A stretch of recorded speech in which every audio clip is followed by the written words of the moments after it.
Hello, ladies and gentlemen. Here I am. I was thinking yesterday and even a little bit this morning how much I miss Rush Limbaugh. I mean, he passed away a few years ago, and sometimes you don't really realize how much you miss somebody until, well, like for me, doing something like this.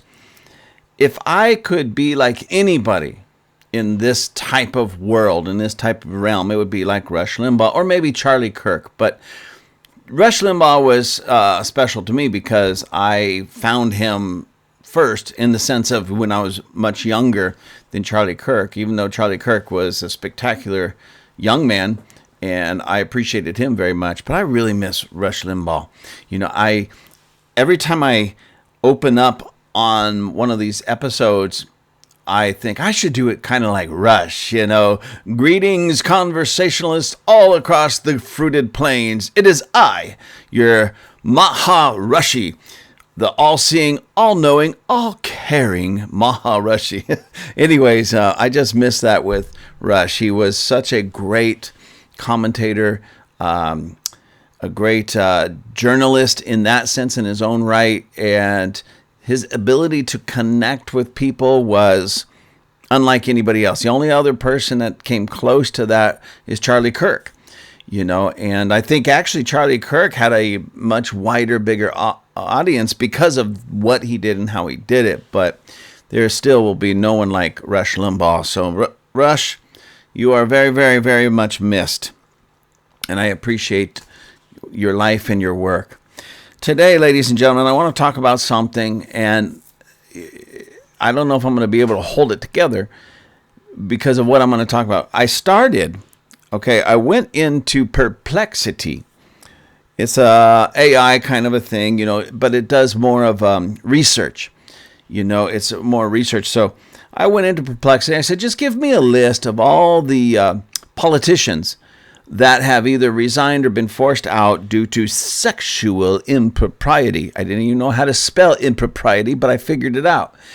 And it did. It gave me a list. And it gave me a list of some. I don't know if this is all of them, but nonetheless, as I was reading through the list, I was really heartbroken. Because when you think about sexual misconduct, I understand everybody's human and everybody can give into it, at least on some level in some way. But nonetheless, when it comes to these positions of, say, politicians, people in our government and such, we tend to think that it's only the Democrats. And there's reason why. Because let's face it, the Democrat Party doesn't really have much morality in it, okay? But what really saddened me and broke my heart was there was a lot of Republicans in there as well, because we tend to be the conservatives. We tend to be more Christ-based. I almost said Christ-like, but Christ-based, Christian-based, Bible-based. And so for a party that really is more Bible-based than the other, there was too many, way too many. One is too many. But ladies and gentlemen, it wasn't just one Republican, nor was it one Democrat. So I want to read this. Rush used to say it like this: in my stack of stuff, we'll get to it. Well, my stack of stuff is a few sheets of paper stapled together.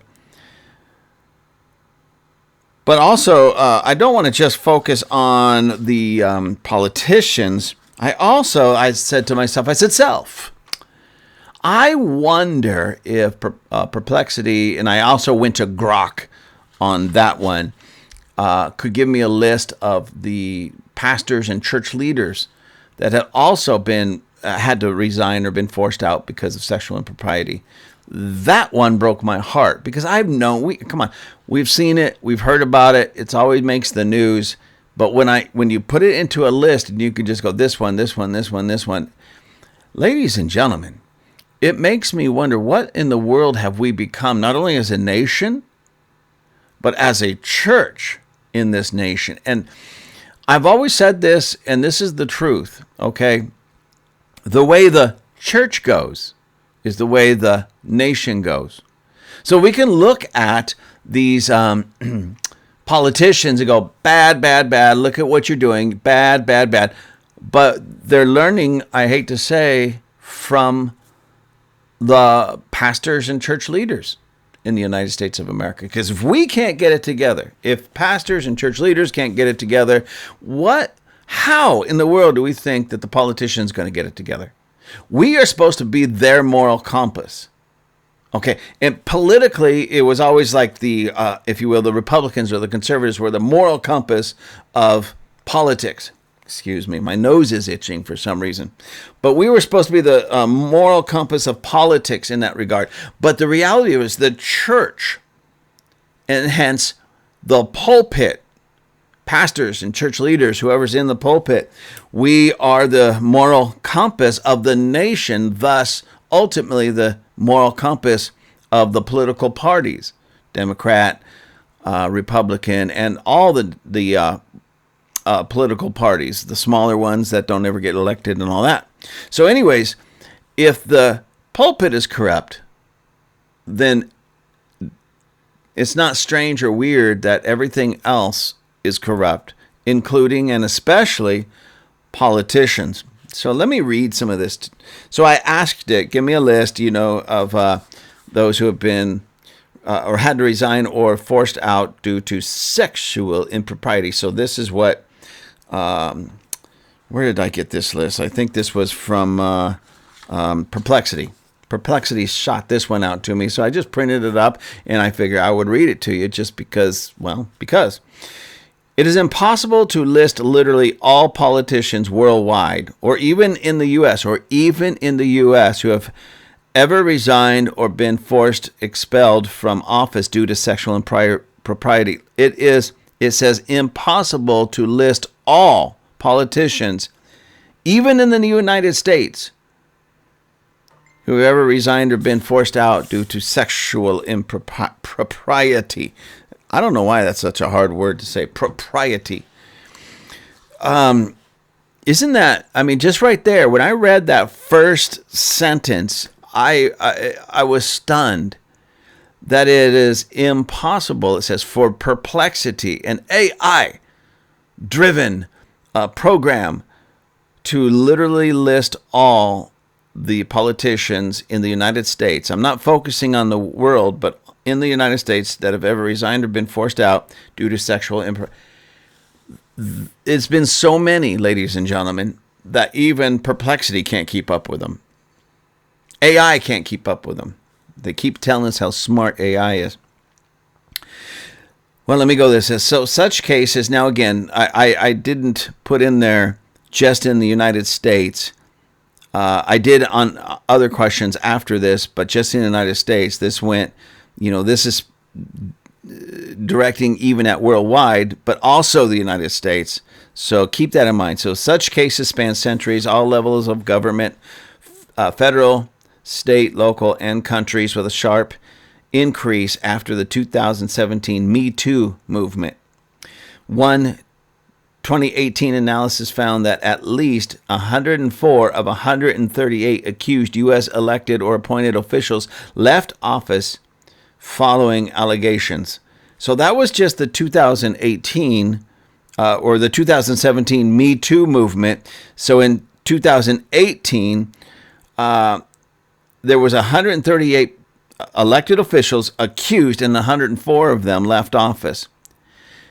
In 1 year, because of this Me Too movement, 104 left office, but 138 were accused. Now, we don't know what happened to the other 34, if they were convicted, if it was true, just people spouting off what they didn't like them, but 104 left office. So that tells me 104 out of 138 that were accused were indeed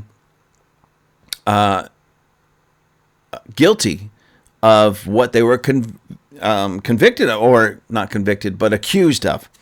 So the list below focuses on notable U.S. federal politicians, primarily members of Congress, where sources explicitly tie the resignation non-reelection under pressure, or forced exit directly to sexual impropriety, not just unrelated scandals or affairs where they stayed in office. It draws from historical records and post-Me Too cases up to 2026. Both major parties have had such cases. That breaks my heart, ladies and gentlemen, that both parties, like I said, we tend to think that this is just a problem in the Democrat Party, but clearly this is a problem in the Republican Party as well. Many more state, local officials, and some international cases exist, of course, but we're not focusing on international. We're focusing on the United States. So notable U.S. federal politicians, Congress, of the Democrats, Representative Mel Reynolds resigned 1995 after conviction for statutory rape of a 16-year-old campaign volunteer. So Mel Reynolds, Democrat, raped a 16-year-old girl. Representative Eric Massa, I think that's how you say it, of New York, resigned 2010 amid an ethics probe into groping and tickling male staffers. I'm sorry, it's just that still gets me. So Eric Massa was groping and tickling male staffers and had to resign in 2010, a Democrat. Representative... This guy, I'm going to read his name. I have a hard time even reading his name, especially on the air, because it sounds like a 4-year-old with potty mouth. His name is Anthony Weiner, and I think that's how you say his name. I think that's how you pronounce it, Weiner. So forgive me, ladies and gentlemen, for sounding like a 4-year-old with potty mouth, but Representative Anthony Weiner of New York resigned 2011 after admitting to sending sexually explicit photos to women via Twitter. Representative David Wu of Oregon, again, Democrat, resigned 2011 after accusations of unwanted sexual advances towards a fundraiser's daughter. Representative John Conyers of, is that Michigan? Resigned 2017 after multiple sexual harassment allegations and a settlement with a staffer. Senator Al Franken of Minnesota resigned 2018 after accusations from 8 women of groping and forcible kissing. Representative Katie Hill. Now, I remember this one, of course, because Katie Hill was right here in kind of a local girl. Katie Hill, Democrat, California, resigned 2019 amid an ethics investigation into alleged extramarital affairs with staffers. And this is recently, as a matter of fact, this is going on right now. Eric Swalwell of California, Democrat, resigned April 2026 after multiple women accused him of sexual harassment and assault, including rape allegations in one case. He denied the claims but faced a health ethics investigation and bipartisan expulsion pressure. Now, I believe now, of course, that's not all of them, ladies and gentlemen. As this said earlier, there would be too many to just really even sit here. I'd be here reading these lists for probably hours. But now of the Republicans, now remember, that's at the federal level. Of the Republicans, Representative John Hinson of I believe that's Massachusetts, resigned 1981 after charges related to attempted sodomy, oral sex with a male Library of Congress employee. He resigned in 1981. I want to read that again because this is disgusting. It doesn't matter if this is Republican or Democrat. It's disgusting. But because it's a Republican, I'm even more disgusted because, as I said, Republicans are supposed to be known and stand on the high moral ground and be known for that, and be known for Christian ethics and background. And here's this guy who's a Republican representative resigned. John Hinson resigned 1981. Now, this goes back to 1981, so not that means anything other than this goes back to 1981. He resigned after charges related to attempted sodomy and oral sex with a male Library of Congress employee. It's unbelievable, ladies and gentlemen. Senator Robert Packwood, I think that's Senator, Senator Robert Packwood of Oregon, again, Republican, resigned 1995 after 29 women accused him of sexual harassment, abuse, and assault. Representative Blake Farenthold of Texas, again, Republican, resigned 2018 after reports he used taxpayer funds to settle a sexual harassment claim from a former staffer.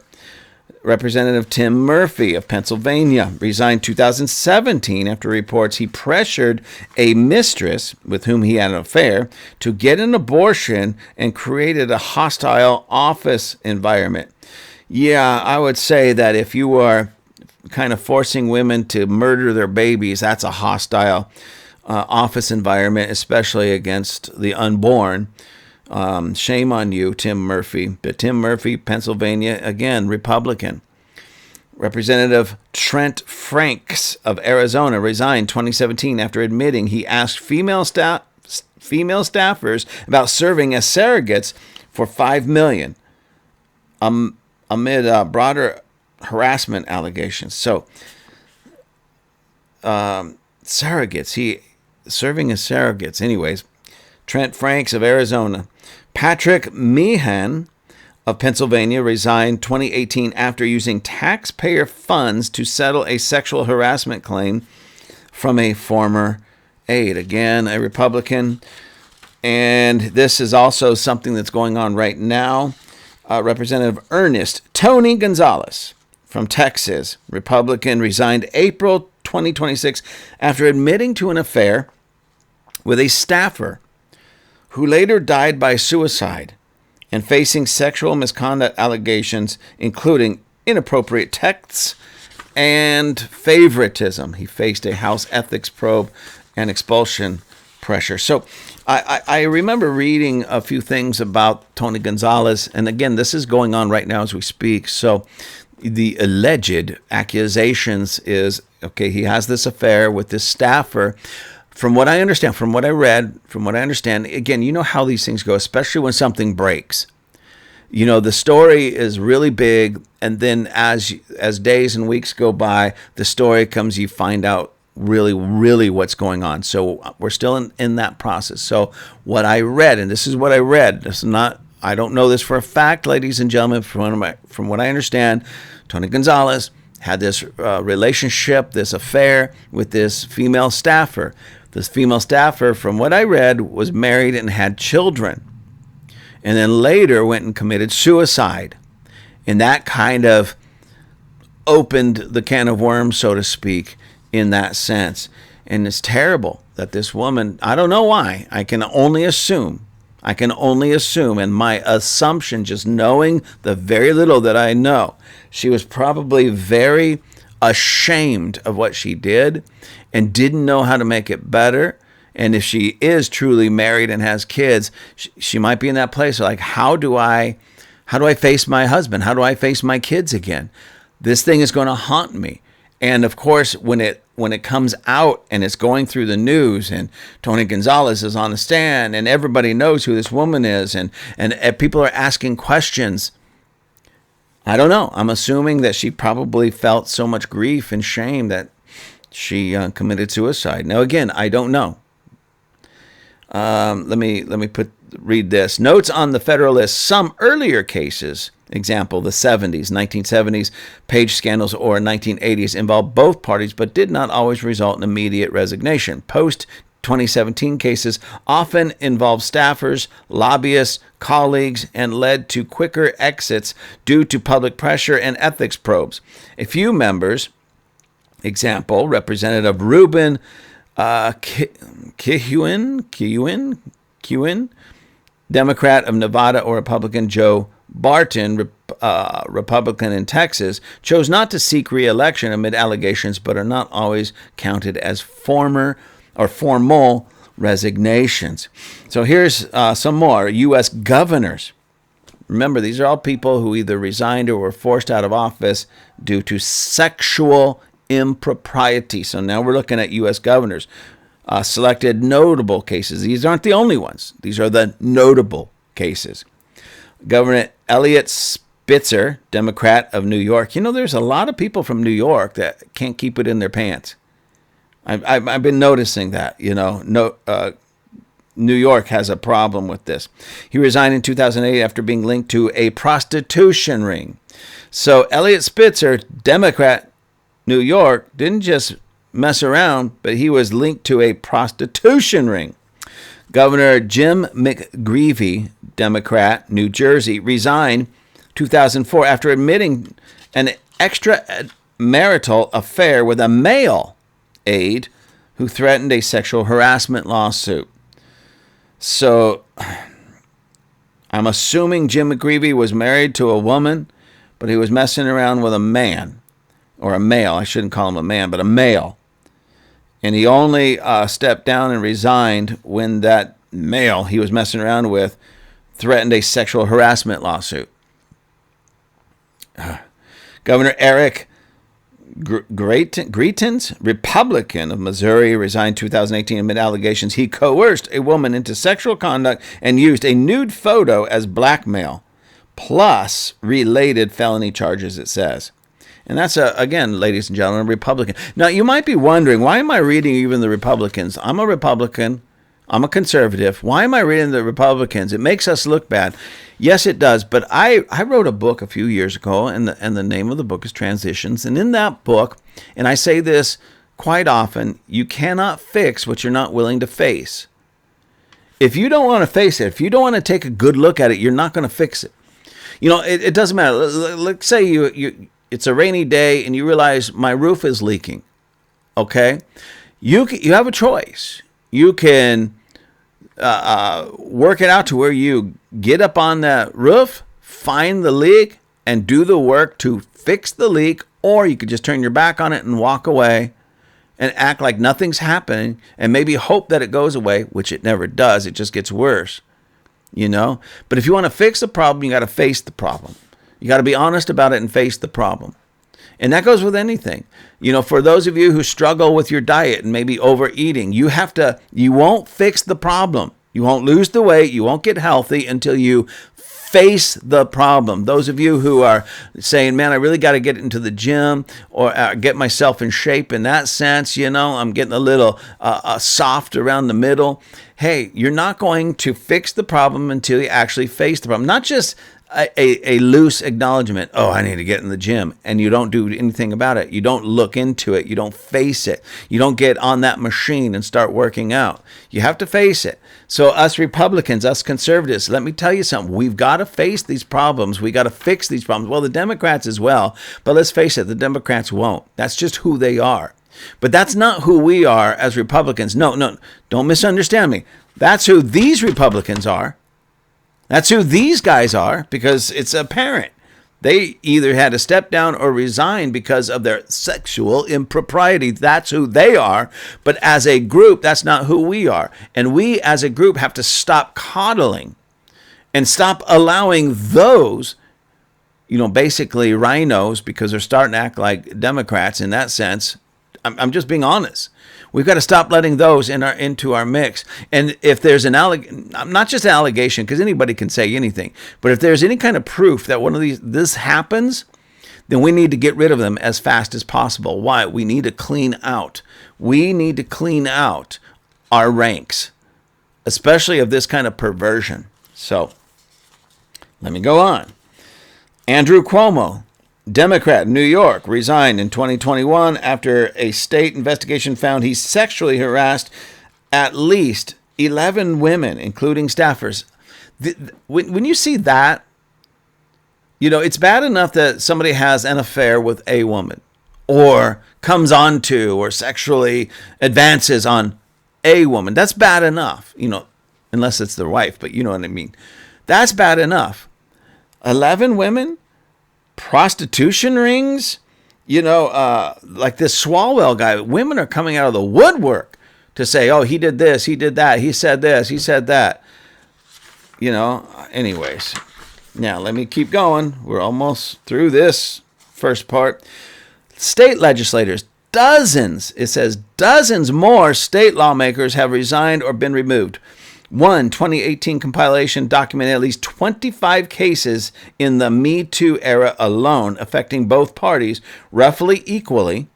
Multiple California Democrats like Matt DeBabna, Raul Bacanegra for groping inappropriate behavior, Arizona Republican Don Shooter expelled for a pattern of harassment, others in Colorado, Florida, Minnesota, Ohio, Oklahoma.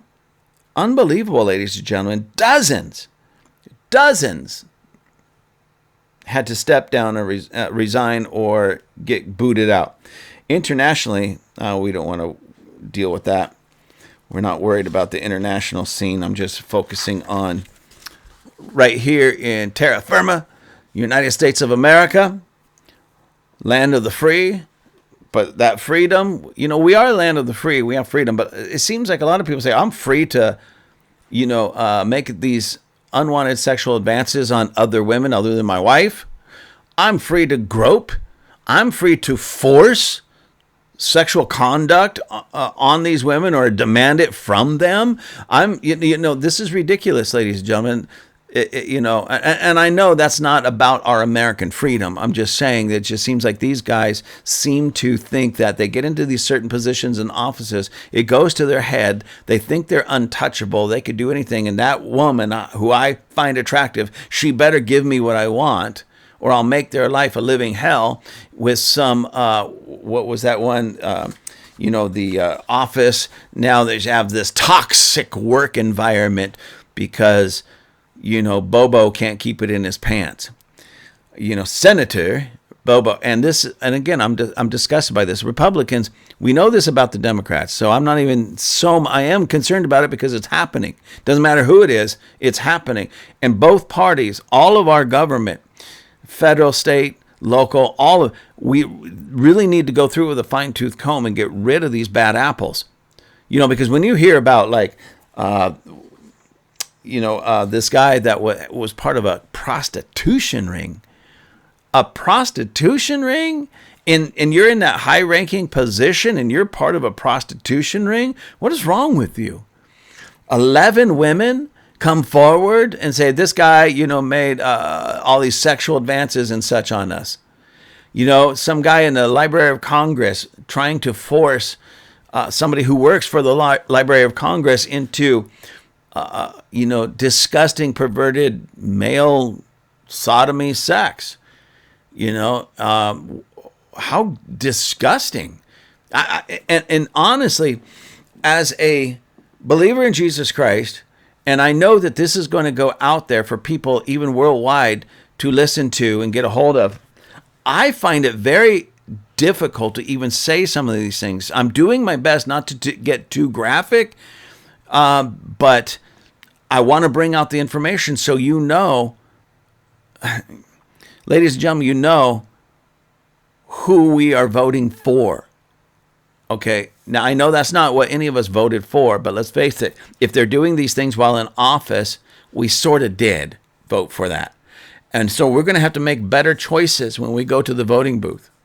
Here locally in Lancaster, we just had our elections for city council. Now, I ran for city council a couple of years ago. But, so I kind of understand the machine in that sense. But we just had our elections, and I went to a forum where many, not all of them, but the people that were running for city council, there was two positions. For those two positions, it was kind of a meet and greet, but also they had this panel where questions were asked of them. They get to answer it. They get to kind of, debate a little bit. It wasn't an open debate in that sense, but a little bit of debate. And I can honestly say I was heartbroken because there was a panel of about, I believe there was 5 or 6 people up there, all running for the position, two seats. And honestly, not one of them really had anything concrete to say in the sense of, this is how I'm going to make your life better, citizens of Lancaster. Really not one of them. I know they would argue with me if they hear me, but here's what they did. And I remember this when I ran as well. They pointed out problems. Oh, we have a problem here. We have a problem there. We have a problem with this. We have a problem with that. Now, it always comes down around here to crime and homelessness. Yes, other things, but those are the two big ones. But not one of them could tell us what they wanted to do to lower crime or fix homelessness. It was just always, we have to be compassionate. This is a problem. They're here. We'll try to get more money. But for what? What are you going to do? And it was really strange. But anyways, so none of them in that sense. So I'm somewhat familiar, and it's raw with me right now because of what happened with this election and the people that I really wanted to see in those positions didn't make it. And it was really, really upsetting on a lot of levels because someone who didn't have any answers, real answers, only could see problems but couldn't see solutions, they're the ones that got in there. So when I'm looking at this list, and it's not just about not having answers in that sense or not being able to articulate, this is what I want to do to fix this direct problem, and make it, and be able to explain it in such a way that people go, yeah, that's good. I can see how that could work. They couldn't do that. And now they're going to help run our city, and they couldn't even really run their campaign very well. And then again, we get back to lists like this with all this sexual impropriety. I'm not saying the people in my city are doing that. The people in the city council are doing. I'm not saying that at all. I'm not saying these people that were on that panel. That's not I'm saying that when you deal with say weak candidates on one hand, right, and then they get in, these candidates that get in on these state levels and these federal levels, and now they're trying to engage in illicit sex. They're cheating on their wives. They're making advances on not just one woman, several women, and some men making sexual advances on other men. I mean, it's a disgusting display of how bad our governments right now. When I say governments, it's really government broken up into federal, state, local, they have become, so I'm really concerned in this area, and it's time, Republicans, and it's time, Democrats, it's time for all of us Americans to clean house, to really clean house. Now, again, as I think I alluded to it early on, I was looking at this from more of a political standpoint initially. And then as I was looking this up and I get these lists and I started printing them, then I thought to myself, I said, because I like to talk to the smartest person in the room. So that's usually myself. Talk to myself a lot. So if you ever see me talking to myself, it's because I am having a conference with the smartest person in the room. Okay, ladies and gentlemen, I'm having fun with this. I'm just having fun with this. As you can see behind me, I am the only person in the room. So who else am I going to talk to? Anyways, so I said self. I wonder if I can get a list of the pastors, preachers, church leaders that have either resigned or been forced out due to sexual impropriety. I like that word, impropriety. And of course, well, let me read this. Okay, this is what Grok. This one was from Grok. So Grok, I don't know how they came up with that name, but Grok. It sounds like a caveman, like a cartoon caveman, or like Captain Caveman from back in the day, and who was the other ones? Anyways, Grok. So Grok, the caveman, says there is no single complete public list of all U.S. pastors and church leaders who have resigned or been forced out due to sexual impropriety. Such cases span decades, involve. I'm sorry, ladies and gentlemen. Let me start that sentence over because I just hit something that it just pierced my heart. Such cases span decades, involve thousands of churches across denominations, especially evangelical and Protestant ones, and often go unreported, are handled privately, or result in internal discipline without public notice. So they don't really have a list of all of them because a lot of it's still hidden away.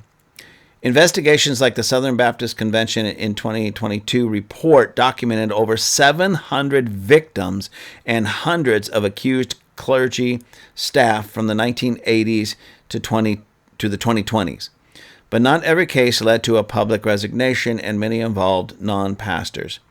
So 700 victims, hundreds of accused clergy and staff from the 80s up to the, present or close to the present.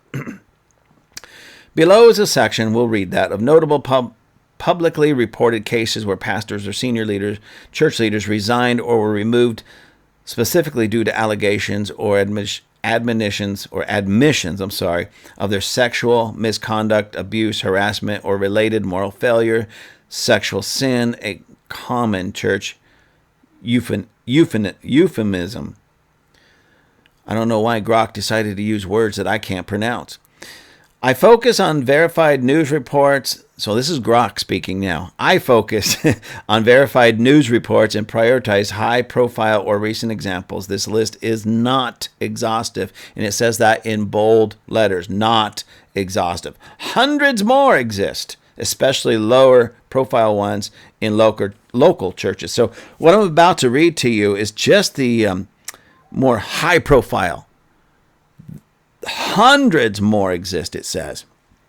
So recent high-profile cases, mostly 24 and 25. So this is mostly 2024 and 2025. So just basically one full year, or maybe, I'll give it 2 years, all of 2024 and all of 2025, just to make it go down a little bit easier. So about 2 years, and concentrated in Texas, it says. A notable wave of resignations and firings occurred in the Dallas-Fort Worth area starting mid-2024, with at least 11 to 14 North Texas pastors from mega churches affected by sexual misconduct allegations or admissions. Before I read this, I'm going to take a sip of my Starbucks decaf. I've been drinking decaf for the past, maybe a little over a month now. Anyways, and I'm kind of testing to see if my blood pressure and heart palpitations go down, okay? But I think the heart palpitations are due to when I look at my beautiful wife, my heart just flutters. So it's not really the caffeine, it's my Linda. But as far as the blood pressure, I'm testing to see if it's the caffeine or if it's my Linda as well. So anyways,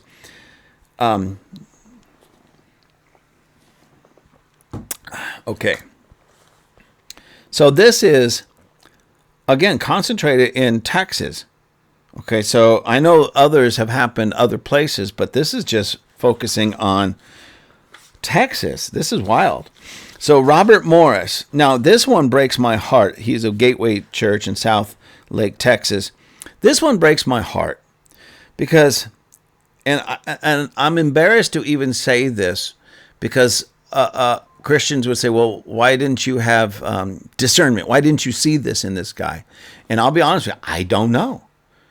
I've never met Robert Morris, okay? So I read his book. I read one of his books. I didn't really follow him because I don't listen to a lot of preachers and stuff, but I read his book. It was, in my opinion, it was a great book for what it was. I have since thrown it out. I also had a DVD set of training and teaching based upon that particular book, which I, again, threw out. You say, well, why? I had nothing to do with these allegations or anything, or him resigning. Maybe, maybe not. I don't like to take chances. What was the spirit he was in when he wrote that book? I would like to think that he was forgiven, because he was supposedly had I don't want to call it an affair, but was molesting earlier in his life, but molesting, when I say earlier in his life, he was an adult, a young girl. I believe she was about 12 years old at the time, repeatedly, several times, and it didn't come out until a little bit later. And he resigned officially in 2028, and he even went to prison for it. I believe he went to prison for only 6 months, which when I saw a video of him getting out of prison, I thought to myself, now again, I liked this guy before that. I don't like any of this. I don't accept it. I don't like it. That's why I threw all this stuff out, because I didn't want even I don't know. I don't know what spirit he was in or under or filled with, when he wrote that book. I would like to think that he had repented since then and this just caught up with him. But part of truly repenting is making right what you broke, who you hurt, Anyways, so Robert Morris, he resigned. Here it is. After admitting to inappropriate sexual behavior with a 12-year-old girl in the 80s. So that was a long time ago, okay, in the 80s. So I hope that since then he made it right, at least with God in that regard. But he should have went back and made it right with this young lady and that young lady's family. And just, if it was a beating, whatever, take it. You did the crime, do the time. Anyways, John McKenzie, another one. Founding lead pastor of Hope Fellowship Church in Frisco, Texas, resigned September 2025 after confessing to sexual sin and moral failure described as a pattern of consensual behavior, making him unfit. So Josiah Anthony, lead pastor, Cross Timbers Church.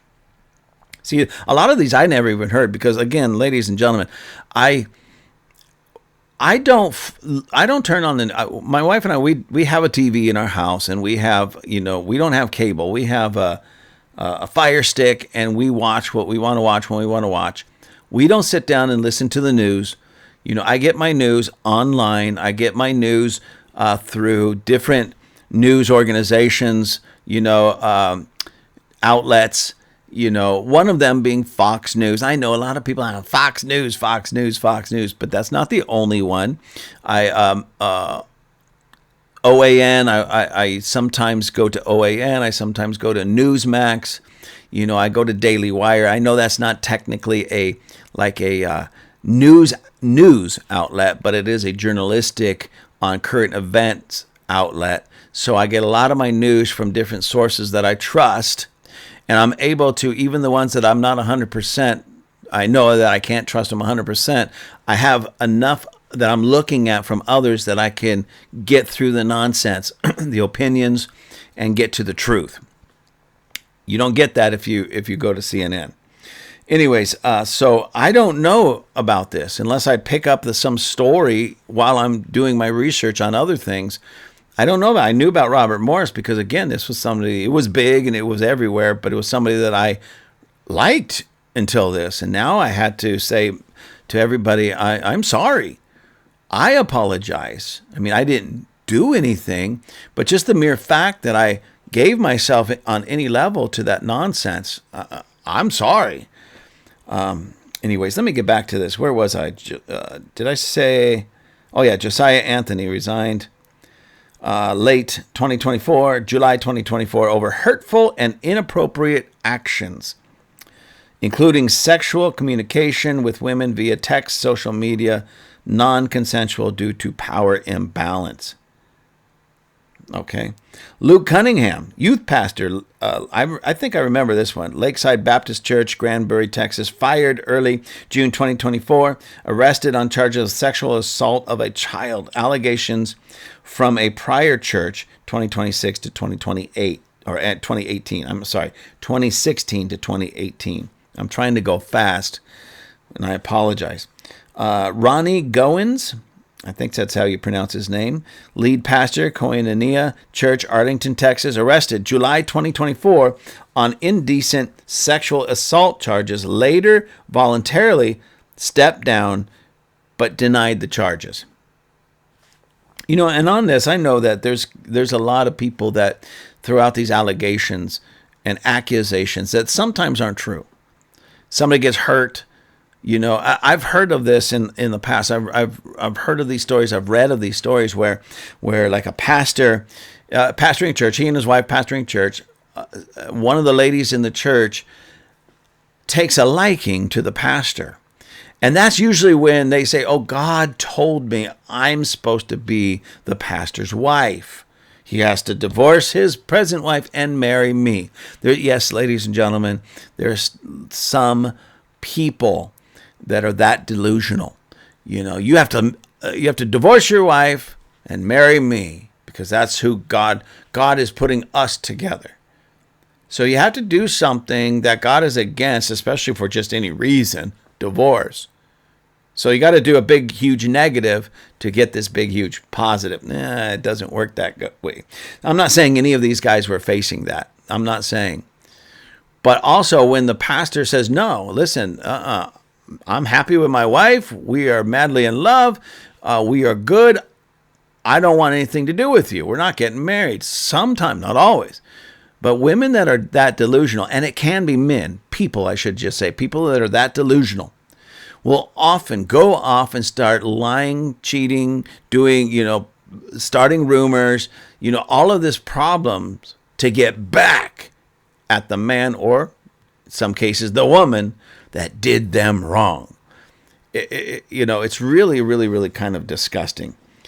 Where was I? Oh, Luke. Okay, Ronnie Goins. Tony Camarada, associate pastor, Stonebriar Community Church in Frisco, Texas. Wow, Frisco really had a bad time. Fired July 2024 after confessing to a moral failure. That's all it says. It doesn't say what that moral failure is, but I'm not even going to get into that because I don't know. Taryn Dames, senior pastor, North Dallas Community Bible Fellowship, Plano, Texas, removed May 2024 after arrest for solicitation of a prostitution. I'm sorry, I couldn't get that out. I have a hard time with these types of things. Steve Lawson, lead preacher, Trinity Bible Church, Rockwall, Texas, removed September 2024 over an inappropriate relationship with a woman. Ladies and gentlemen, again, why am I reading these? Airing the dirty laundry of the church. You can't fix what you won't face. I figured if I was going to do that with on the political spectrum, we better, if we're going to sit here and if I'm going to expect the Democrat Party, the Republican Party to go through and get themselves together, get their house cleaned up, well, I better expect that the church does it first. I have a few more that I'm going to read, and then I'm going to wrap this up, because this is heartbreaking. It makes me angry, but more than that, it breaks my heart, because every one of these people that I named, whether they be the politicians, but especially church leaders, they affect upwards tens of thousands of people. And depending, like Robert Morrison, he was on TV, he wrote the books and all that. Hundreds of thousands of people are disenfranchised and hurt, affected negatively because of his moral failure. And it goes the same for all of these guys. So Jerry Nickerson, student pastor, Hope Fellowship Church, Frisco, Texas. Frisco, Texas? What's going on down there? You know what? Maybe we need to get a prayer group to go down there and break the power of that sexual wickedness over Frisco, Texas, and that entire area. It's a demon. He was fired January 2025 after confessing to inappropriate contact with a minor 10 years earlier at another church with a minor. Other Texas cases from early 2025 involving child-related allegations include arrests, firings of pastors such as Bruce Holland, former Calvary Chapel of the Woodlands, child pornography, Joel La Fury, Iglesia Cristiana Verdad Viviente, child abuse, Timothy Nail, former Mount Pisgah Baptist, child touching. Notable historical cases, this is pre-2024. So everything that I wrote to you, basically, not only, there was a few I think that went back, didn't it? No, these are all 2024, 2025 resignations.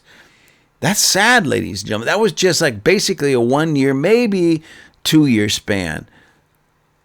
So pre-2024, Bill Hybels, founding pastor of Willow Creek Community Church in Illinois, resigned 2018 after multiple women accused him of sexual harassment and misconduct. Brian Houston, now I heard of this. Now that's in Australia, but he had churches here that were connected to him as well. Global senior pastor, co-founder of Hillsong Church, resigned March 2022 amid complaints of inappropriate conduct with women. That was a mess, ladies and gentlemen. Carl Lentz, he was part of that Hillsong family, pastor of Hillsong New York City, resigned 2020 after reports of multiple extramarital affairs. Andy Savage, pastor of High Point Church, Tennessee, resigned 2018 after admitting to a sexual incident with a high school student 20 years earlier. I would like to look into that because 20 years earlier, how young was he? How old was she? I'm not saying it would make it right, but anyways, there's just some things that could be in the mix there too. Johnny Hunt, former SBC, I'm assuming that Southern Baptist Congress pastor, president and pastor, resigned from North American Mission Board in 2022 after an allegation of sexually assaulting another pastor's wife in 2010. What is wrong with these? Older examples, and I remember this when I was young, Jimmy Swaggart resigned 1988 after an affair with a prostitute. Ted Haggart resigned 2006 after admitting to a relationship with a male escort while using drugs. So drugs and being with basically a male prostitute, Ted Haggart. And I remember both of those, and the harm and the pain that it brought. Because, again, now I was young, but Jimmy Swaggart, I remember that when he was going through all of that. And I always liked Jimmy Swaggart back in the day. Loved his piano playing. He was a great piano player. He was related to Jerry Lee Lewis, and both of them excellent piano players. And so there was this love for Jimmy Swaggart for what he stood for, or what he preached, what we thought he stood for, and his music and such. It was, imagine that Jerry Lee Lewis kind of piano playing in gospel music. It was beautiful. He let a lot of people down. He broke a lot of hearts, even to this day, supposedly he found forgiveness and reconciliation and healing, but there's still that sting in the heart of many over what he did and what led to his resignation. So, again, I think I read all of them. That's it right now, but that's enough. And that was just the tip of the iceberg. Ladies and gentlemen, that was just the tip of the iceberg, not only in politics, the political realm, but in the church realm. We've got to do something, ladies and gentlemen. This is getting out of hand. This is crazy. And, I'm not one that comes on here and starts blasting people. I'm not a heresy hunter. These are names that have been out there, as you see, that are well known. It's out there. It's been in the press. It's been in the news. I'm not here to, maybe they've made it right with Jesus. Maybe they made it right with their family. Maybe they made it right with their churches. Maybe they made it right with the victims. I don't know. Hopefully they do. But nonetheless, these are things. And so the reason I'm reading these names is just to show you that we have a huge problem in our political realm in this country, but also in the church realm. Huge problem, and it needs to be fixed. So you denominational guys, you church leaders that maybe like a bishop, you're over other churches, other ministries and such. I think it's time, unless you're messing around. If you're messing around, don't do this. You just simply resign and get it right. But it's time to start having meetings with your leaders, with the churches that are under you, with the pastors that are under you. Read them the right act. Oh, well, they're not sinning. Maybe they're not. But you let them know what will happen if you find out that they are. You make sure that they, not just lay down the hammer kind of a thing, but also let them know that, hey, if you struggle in this area, come to me. It's better to say, I struggle with, say, like this sexual drive, this lust, and go to somebody that you know will help walk you through it and how to get a grip on it, how to get control of it, then, give into it, hurt somebody through that, families and churches and everything, and then go, oh, yeah, after you're caught and the damage is done, and go, oh, yeah, I'm going to go seek counseling and therapy and all of this other stuff right now. It's sad when people wait until after they're caught to get the help that they should have got long before the problem even arose or was created. We see that in the church world all the time. We see that where, church leaders, ministries they give into these interns. It's always an intern and a staffer. I think they're the same people. Anyway, some intern or a staffer or somebody that works with them, and they end up cheating on their wife or making all kinds of nasty sexual advances and such, and it blows up everything. And again, it hurts everybody. It doesn't just hurt that pastor or that church leader. It doesn't just hurt the person that they were sexually immoral with. It hurts everybody. Even some of these names I didn't recognize, but why? So you say, well, how does it hurt you? Because these are my peers. And so when one of my peers, whether I shake their hand, know their names or not, are hurting others in the body of Christ, which I love the people in the body of Christ, we're called to shepherd them righteously, not use them as our own sexual playthings. And so when those types of things happen and people are getting hurt, what does that say about even the rest of us who should be there to help them not go that far, overcome their lust? But often it's like years and years and years later, like in the case of Robert Morris, this what was once 12-year-old girl, things were kind of covered up. She finally came out and said, no, this happened. And as the people looked into it and everything, sure enough, that's heartbreaking. Because look at all the people that now are directly and even indirectly hurt. I'm talking about thousands. When I say thousands, I'm talking to the tune of hundreds of thousands of people, if not more, worldwide, because Robert Morris was a worldwide voice in the church. So we've got to clean things up. And I didn't even touch upon the Catholic Church. Oy. I'm not saying they're any worse. I'm not saying they're any better. I'm just saying that there's even more names that could come out over just the last few years of all this sexual impropriety. So, ladies and gentlemen, we've got to get this on. So, church leaders, you make sure, pastors, your staff, those who work at your church especially, pull them aside, pull them into a group, and start teaching them and training them and walking them through these things, and always keep an eye on them. Always stay tight and stay close. Let them have a place where they can come to you or to somebody else, an elder or something. If they're struggling, well, we can walk you through this. Because, see, I don't fault necessarily somebody for the struggle, because we just live in that world where there's all kinds of temptations. I fault when people give into the struggle without ever talking to anybody or seeking help while they're going through the struggle.